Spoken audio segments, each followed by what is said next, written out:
Tumigil na ang ulan. Kaya naman, time to unpack ditong mga unbox itong mga parcel natin. Piyesa ng motor. So, these are parts of my Giorno. Ito yung sa brake cable. Ito naman dun sa bar end ng handlebar. Ito naman yung mga, anong tawag dito? Breather yata tawag dito.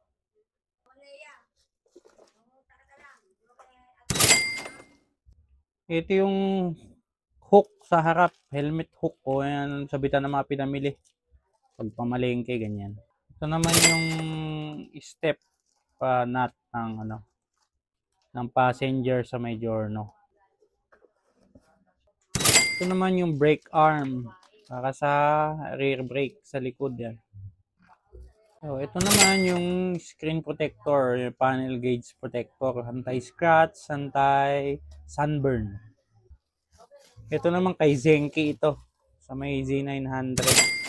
Ito yung integrated tail light kasi tatanggalin ko na yung signal light niya, nandito na sa mismong brake light na yung signal light para mabawasan yung mga sabit-sabit ni Z900 ni Zenki.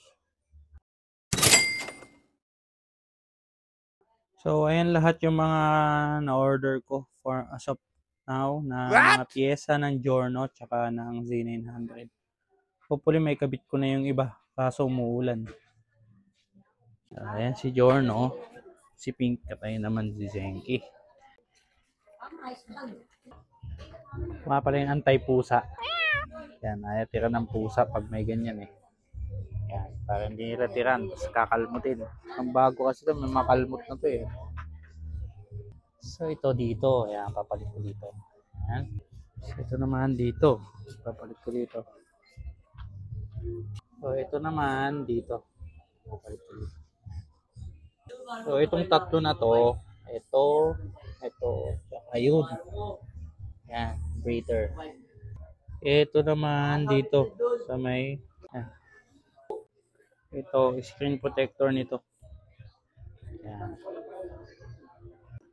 Ayan. Ayan yung tools na gamit ko. Then, ito yung setup ko. Ayan ang una natin, yung kanyang panel gauge protector. Sana walang babos. Yung anti-scratch, anti-sunburn.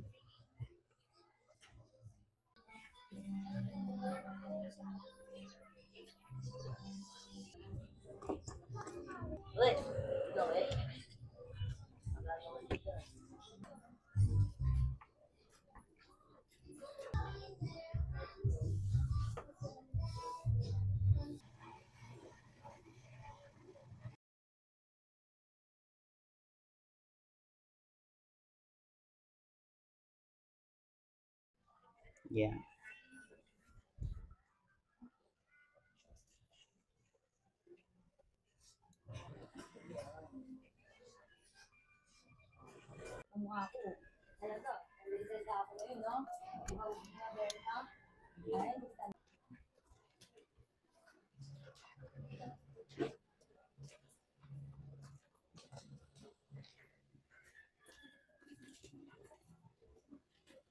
Hindi ko to makakabit. Napakahirap pala ng pwesto nito.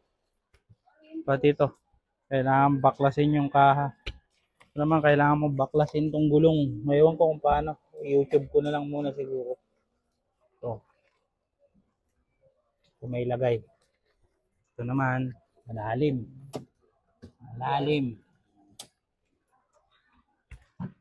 So far okay naman na yung mga handlebar. Ayaw, di ma!